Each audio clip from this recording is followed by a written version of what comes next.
प्रपंच गिळतो बर का माणसाला, लक्ष द्या, गिळतो. एक जणांना अजगार पाळला. अजगार काय पाळलं? अजगार. का लोक कोंबड्या पाळते ती, लोक कुत्र पाळते ती, लोक गुरं पाळते ती. ह्या फकड्यानं अजगारच पाळलं.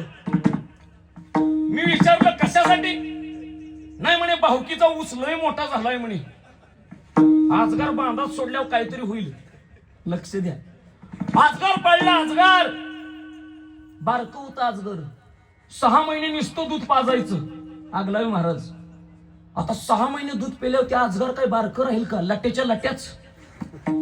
6 महिन्याचा अजगर नुसतं लट्ट्याच्या लट्ट्या.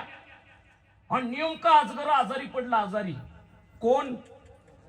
गागरगावकर. अजगर आजारी. काय खाईनाच 2 महिने झालं. नुसतं रात्रभर मालक झोपले की त्याच्याकडे नुसतं टुकू टुकू बघायचं. मालक झोपल्यावरती बघायचं बरं का.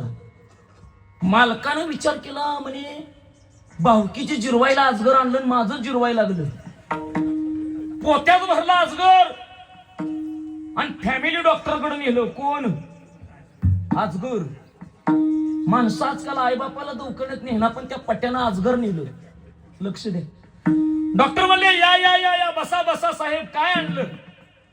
नुसतं पोतावर केलं, अजगर पडलं खाली.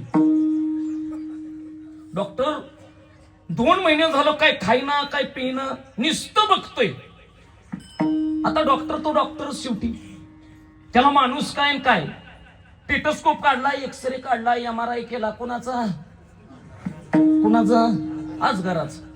MRI केला, सगळे रिपोर्ट निगेटिव्ह. डॉक्टर म्हणले बाबा काय? अजगर पोत्यात भरा आणि गाडीत ठेवा. भरलं पोत्यात, गाडीत ठेवलं ड्रायव्हरनं. कोण? अजगर.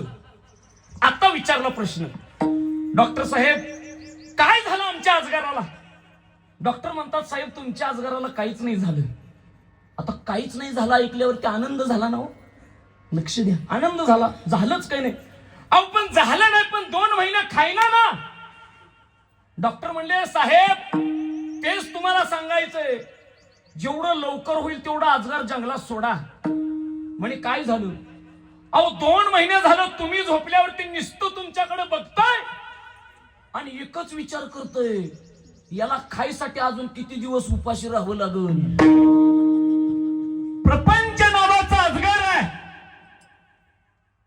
सकाळी झोपेतून उठल्यापासून ते झोपेपर्यंत त्याला आम्ही खायला घालतोय.